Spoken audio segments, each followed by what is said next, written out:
I'm really Justin, producer extraordinaire, and I'm breaking down the intro called Earbuds to my currently untitled project.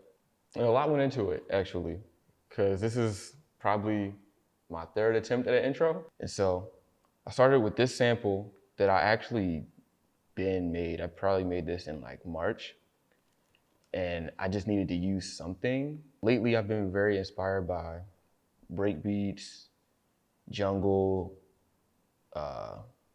90s jungle, D&B. And so this sample already has a break in it.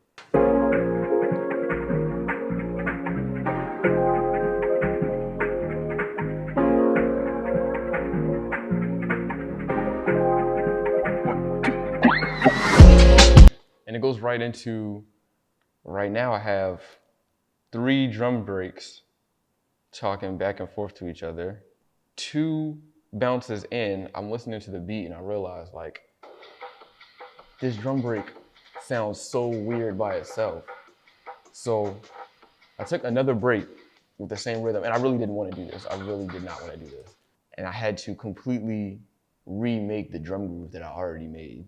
So I ended up layering 2 drum breaks that sound the exact same. And then I layered in the 3rd drum break, which this one is kind of just for accent reasons, but they're all just reacting to each other. Then we have the 808.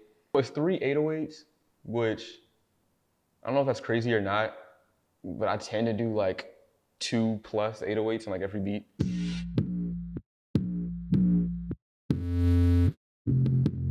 There's a certain way I like them to sit in the mix where you can feel it, but you can still hear it.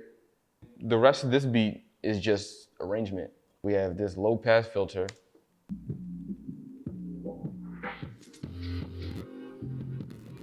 And when that opens, the car horn leads us into the next section, which you almost wouldn't notice because it happens so seamlessly, but it pitches up to the original pitch of the sample, which is 3 semitones up.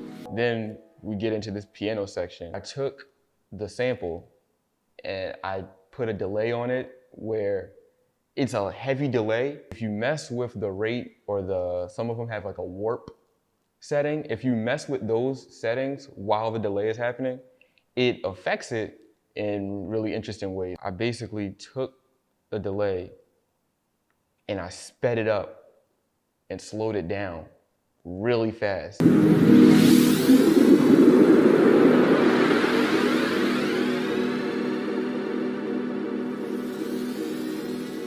The piano section, it's just a chord progression that I figured out based on the tone of the delay, because once it's echoing enough, it's just repeating the same, pretty much like the note or notes of like that last chord that I played. And it's just the tail end of it. And that was G minor, so I just started a progression in G minor and just figured out a way to transition it into the second song, which is definitely not G minor, but I did like a chord change halfway through, which kind of technical. I couldn't explain how I did that, but I did it.